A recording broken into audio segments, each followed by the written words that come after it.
Si jaalachuun jibbinee jibba fedhii jamaree akkan kaleessa tahee narra sodaadhe malee takka lama miti koo daddabalee tan cabe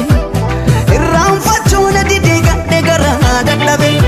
akkam godhuree jamaree tuufanii jibbaadhe